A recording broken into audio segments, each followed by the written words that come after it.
Hello, my name is Jimmy and this is the 2021 Volvo XC90.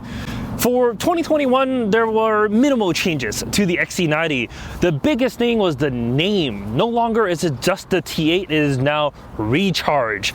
The electric and plug-in hybrid variants of Volvo are all named Recharge. So that's basically what's new. Visually, well, it's been basically the same since 2015. For 2020, there was a mild refresh. The front grille looks a little different, but that's really it. For 2022 though, well, there is a different back, but I'll tell you that in just a sec.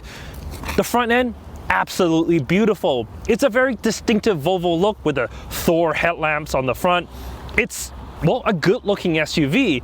And then if we walk around to the side here, we get these 21-inch diamond cut wheels, which, I mean, it does look good on the vehicle, doesn't it? Of course, we got the recharge port here on the front fender, and, well, it's a box on box, right? It's typical Volvo look. It looks great. There's large glass for a bigger greenhouse. And then the most important part for any Volvo, right back here. These beautiful tail lamps that stretches from the top all the way to the midsection. It's a very distinctive Volvo look and absolutely beautiful. For 2022, the difference is on the back, you no longer get the exhaust tips, and that's, well, across the entire line. So slight differences there, but personally, I actually like the exhaust tips, even though they are kind of fake because they're not really connected to the exhaust itself. But let's take a look at the inside here. If we pop open the trunk, we get 11.2 cubic feet of space behind the third row. There's a bit of underfloor storage where you can house the charging cables, but that's really it. You fold down the third row and you get 34.1 cubic feet, and you can fold down the second row to get 64.1. Honestly, I think that should be more than enough space. What I would do is kind of fold down the third row, as that's not really needed for me, and just have it like this, the 5-seater configuration. But let me show you just how much space there is in the third row. Getting in isn't too hard, as you can see. The second row just slides out of place and you can jump right in. For me, at 5'11", it's a bit tight on the headroom, but legroom seems to be fine. I wouldn't want to be here for long. It's definitely ideal for someone that's a little bit shorter. As for the second row, there's plenty of room here. You can slide the seats fore and aft, the backrest itself can tilt, and there's even heated seats with 4-zone climate control. And a must for every luxury product, you do have baby shades on the side just so that you can keep the sun out of your children's eyes. And speaking of children, if you are looking to put in child seats within the XC90, well, you're not really going to have any issues. The middle row here, you're able to fit 3 across. So a forward or rear facing foof like I have here, or even the link, fits completely fine within the XC90 with absolutely no issues. What's nice is Volvo has this optional booster here within the second row. So if your kids are over 40 pounds, or at least here in Canada, if they're over 40 pounds, they can technically sit there, but I would suggest to have them into their forward-facing seats as long as possible until they outgrown it before you start using the booster himself. As for the front seats, superbly comfortable. They're heated, they're cooled, and with this model, I have the massaging seats as well. So they're super comfortable, even longer distance driving. There's really no issues here. The massaging, it's not as good as like a full shiatsu like massaging chair, but it's pretty comfortable for what it is. In front, pretty typical Volvo steering wheel, but I got this dual tone leather, beautiful steering wheel. And then behind that, a full digital cluster that shows me quite a bit of information. It's basically the same as most Volvo products. It does what it needs to do. And of course, there's a heads-up display to tell me my speed and a little bit more. The main infotainment is still the same size. It's really no different than it was before. For 2020, it was upgraded to be a little bit faster, but still, in the morning when it's cold, you turn it on, it's still a little bit laggy. So if you want to have like the heated seats on and whatnot, it does take a minute before the system actually lets you do what you need. You do have CarPlay as well as Android Auto, but you will have to plug it into the USB ports on the center. What the newer XC90s have is this Qi wireless charger. On the older ones, you just have a 12-volt plug-in, so that's definitely a nice to have. But what I did find is, well, while it is a little grippy, my phone tends to slide around a little bit in here, so it was kind of on and off the charger. Your mileage may definitely vary, but that's definitely something to note. Another thing to note, if you are looking at the 2022 model, you don't get this drive mode dial that's down here. For 2022, they eliminated that. It's built into the infotainment system now, so you can control your drive modes through that, rather than this little kind of weird looking dial that's here. It's a little different. Oh, I do love this crystal shifter. It's just pretty. Anyways, let's go for a drive and see what this XC90 T8 Recharge is all about. All right, underneath the hood for the T8 Recharge is a supercharged and turbocharged engine. There's actually quite a complex powertrain within this vehicle. So it's a 2-liter turbocharged and supercharged engine. That itself, it makes 313 horsepower and 295 pound-feet of torque. Combined with the electrical side, that's 87 horsepower and 177 pound-feet of torque, a total of 400 horsepower and 472 pound-feet. The internal combustion powertrain is fed through an 8-speed automatic to those front wheels, whereas the rear wheels, they're powered by the electrical components. So if you're in full EV, like I am right now, you're actually, in a rear-wheel drive Volvo, which hasn't been around for a very long time. I mean, last one was like the Volvo 960, if you remember that. Most of you might be too young to know what that is, but that's actually kind of cool. The Volvo powertrain, it's almost independent of each other. The batteries are stacked right here in the center for maximum space efficiency. It's actually quite clever. And all of that means that it's actually able to accelerate quite quickly. 0 to 100 comes in at about 5 seconds. That's pretty quick for an SUV of this size and, what it's actually designed for. I mean, it's more of a family SUV than, some sort of performance vehicle. But 5 seconds, 0 to 100, yeah, it definitely has a performance side in mind.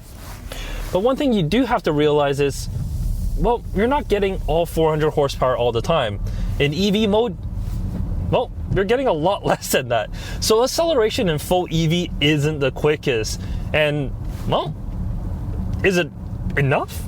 I think so. When you're cruising around town and you're driving normally, you don't need any more than what the EV powertrain can give you. At 30 kilometers, yeah, it's not a lot. But it's sufficient for a lot of people to, go to work, maybe charge at work, and then go home. I mean, my wife, I work from home now, so, I don't really have to travel. But my wife, even her journey is quite long for her here in Vancouver. And from our house to her work, she's about 15 kilometers. So technically, she can drive this to and from work, and it'll be more than sufficient. And of course, you got the internal combustion engine and a full tank of gas to take you much, much further. And of course, within the infotainment system itself, you can hold the charge or you can charge the battery from the internal combustion engine itself. So you have everything that you need to, get the juices flowing, really. Is it enough power when you're going all out? 400 horsepower, of course it is. Because when you put that foot down,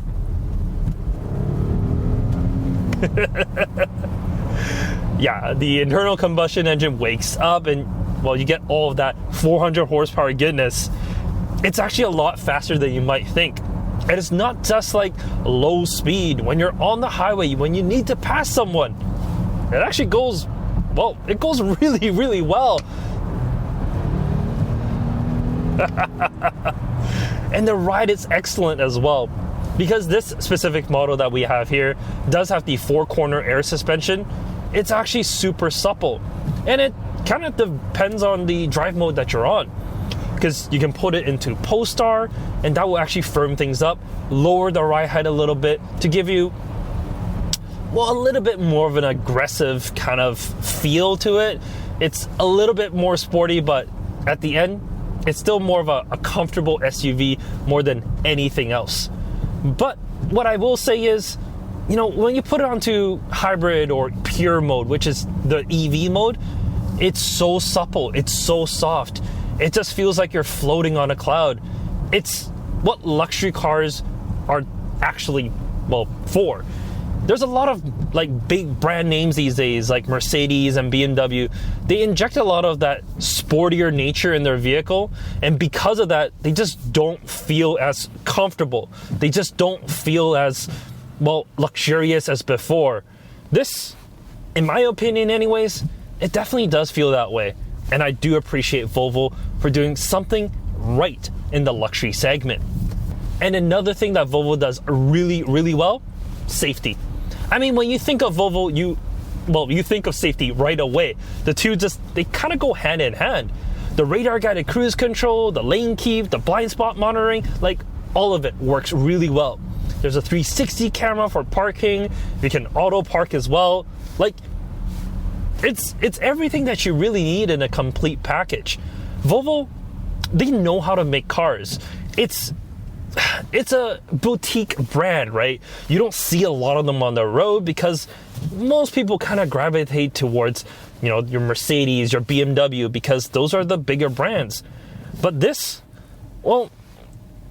actually makes more sense to me as a luxury vehicle. I mean, this headliner, it's beautiful. It's soft and it's cushy. The Bowers & Wilkins audio system that's on here, it's phenomenal. It sounds so good. I mean, the Volvo XC90 is so good that Savage Geese, he bought, well, not this one, he bought a T6, but an R design, the one that I actually like a little bit more. And he reviews a lot of cars. He has like an LC500, he has an S2000, and he picks this for his daily driver out of all the other vehicles you can get. I mean, it totally makes sense. Overall, the XC90 is an amazing vehicle. It really is. There's so much to love about this vehicle. Sure, it's not the latest in terms of design. It's not the fastest SUV. It's not the one with the most tech, but it's the one that works. It's the one that makes you feel like, when you spend this kind of money, you're getting this kind of money's worth. The interior, it's absolutely beautiful. The exterior, it's an elegant and timeless design. It's something that will just look amazing for years to come. And of course, you don't have to step into this specific one. You don't have to get the top range TA, because this, admittedly, is kind of pricey. As equipped here is 101,000 Canadian dollars. But like I said, you don't have to step into this specific model. You can get into a base XC90 with the T5. I mean, yes, it's less power, but it should be enough for most people's needs. If you want a little bit more, there's the T6 as well. So you get a variety of options, and you get this same amazing looking exterior. Yeah, the interior is not going to be as good. You're going to be missing, a few of the features that I have here, but you're just going to get a really good car in an amazing package. And I think that's really it. If you have any questions about the XC90, leave them in the comment section down below, and we'll catch you next time. Take care.